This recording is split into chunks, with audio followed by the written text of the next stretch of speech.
Hey yo, spark up the Phillies and pass the stout. Make it quick, money grip, or your ass is out.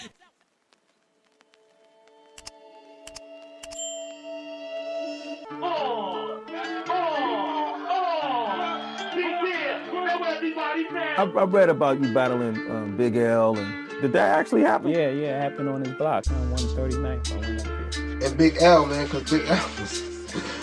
Big L, shout out to Big L, Children of the Corn, Harlem. I mean, just hip-hop, you know.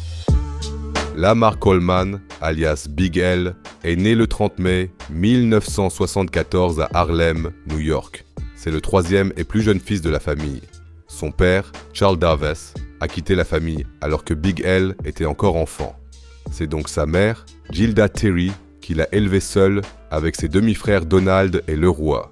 Dès son enfance, ses grands frères lui donnent le surnom de Little L. Mais ce n'est qu'à l'âge de 12 ans que Big L tombe amoureux du hip-hop. Dans les années 80, Harlem est l'un des quartiers les plus dangereux. Du coup, tous ses potes se tournent vers la délinquance. Big L est presque le seul de sa bande à ne pas se laisser entraîner par le milieu criminel. Au lieu de ça, il se met sans cesse à freestyler quand ils sont encore une fois assis à un coin de rue et que ses potes vendent de la drogue. Il devient tellement bon qu'il freestyle parfois pendant des heures tandis que ses potes se contentent d'écouter. C'est ainsi que naissent les premières battles que Big L remporte la plupart du temps. En 1990, il fonde le groupe Three the Hard Way. Mais peu après, il quitte le groupe pour faire son propre truc car les autres membres vendent de la drogue ou veulent s'intégrer à la culture des gangs.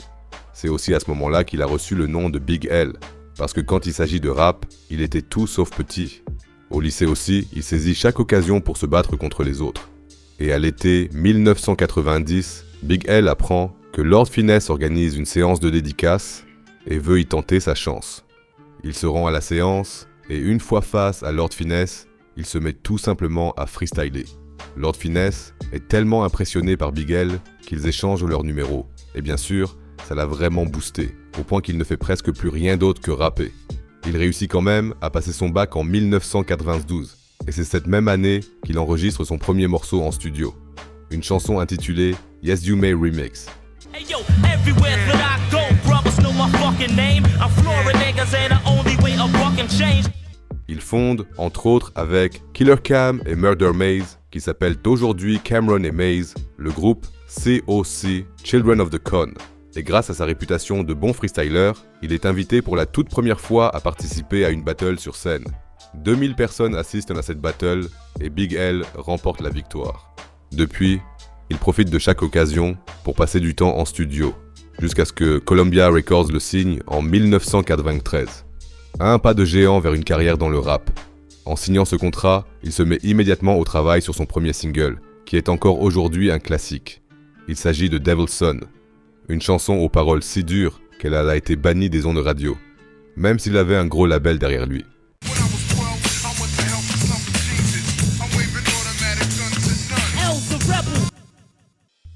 Mais ça n'a fait que renforcer l'engouement de la rue. C'est ainsi que Big L est rapidement devenu l'artiste le plus acclamé de la scène underground new-yorkaise.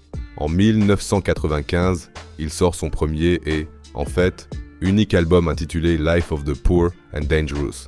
Mais comme il est ignoré par le grand public à cause de ses textes brutaux, l'album n'est malheureusement pas un succès commercial et ne se classe qu'à la 140 place du classement Billboard. Mais les connaisseurs de hip-hop, comme par exemple The Source Magazine, s'accordent à dire que cet album est un chef-d'œuvre lyrique. C'est pourquoi l'album a connu un énorme succès dans la scène underground, malgré les chiffres de vente. De grands artistes comme Jay-Z et Cam'ron figuraient sur le LP, mais malheureusement, les labels ne voient que les chiffres. C'est pourquoi Big L est alors lâché par Columbia Records. C'est à ce moment-là qu'il envisage de mettre un terme à sa carrière. Mais son amour pour la musique est si grand qu'il continue malgré tout à travailler en tant que producteur. Pour commercialiser ses productions sans label, il finit par fonder son propre label, Flamboyant Entertainment. Il devient aussi membre du groupe DETC, Diggin' in the Crates, un groupe plein de rappeurs comme Fat Joe entre autres, de DJ et de producteurs. L'esprit d'équipe lui redonne l'énergie de rapper lui-même. Il sort sur des mixtapes où on entend clairement à quel point Big L se démarque de tous les autres rappeurs. Et petit à petit, l'intérêt international commence à se manifester. Il s'envole donc pour Amsterdam et le Japon pour y se produire. Selon certaines rumeurs, Damien Dash aurait même proposé un contrat à Big L chez Rockefeller Records, mais Big L a refusé, car il ne voulait signer qu'avec lui et non avec les artistes de son label. Fort de l'attention que lui porte la scène rap locale, Big L se met au travail pour son deuxième album, The Big Picture. Mais malheureusement, Big L ne pourra jamais terminer cet album. Car le 15 février 1999, vers 20h30, Big L a été touché par 9 balles lors d'une fusillade depuis une voiture. Les balles l'ont atteint à la poitrine et à la tête. Et malheureusement, il n'a pas survécu à cette fusillade. Il n'avait que 24 ans. 3 mois après les faits, un ami d'enfance de Big L, Gerald Woodley, a été arrêté. À ce jour, il est toujours considéré comme le principal suspect, et même la mère de Big L est fermement convaincue qu'il était l'auteur du crime. Mais il a ensuite été relâché faute de preuves. On ne sait toujours pas exactement pourquoi Big L a dû mourir. Selon certaines rumeurs, Gerald aurait eu une dispute avec le grand frère de Big L, et comme il n'arrivait pas à trouver le frère de Big L, il s'en est pris à Big L à la place.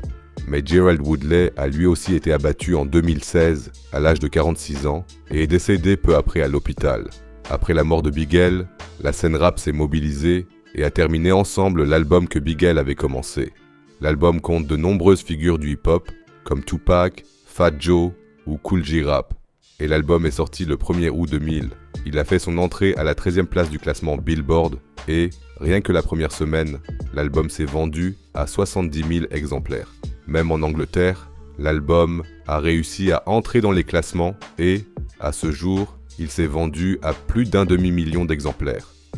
Comme Big L a toujours été très productif, 3 autres albums sont sortis en 2010 et 2011. Et la scène lui rend encore aujourd'hui un hommage constant. Que ce soit Eminem, Jay-Z ou Nas, chacun d'entre eux a déjà parlé de Big L en bien. Et je vais être honnête avec toi, c'était vraiment dingue les textes et les flows de Big L à l'époque. On dit que des morceaux comme Devil's Son lui auraient ouvert de nombreuses portes dans la scène horrorcore, ce que je n'ai honnêtement pas vraiment perçu dans ces textes. Mais je ne peux que recommander à tous ceux qui aiment le rap new-yorkais d'aller écouter Big L. Repose en paix Big L, le rappeur préféré de ton rappeur préféré. J'espère que la vidéo t'a plu, n'hésite pas à la liker et à regarder mes autres vidéos. Prends soin de toi, on se retrouve dans la prochaine vidéo.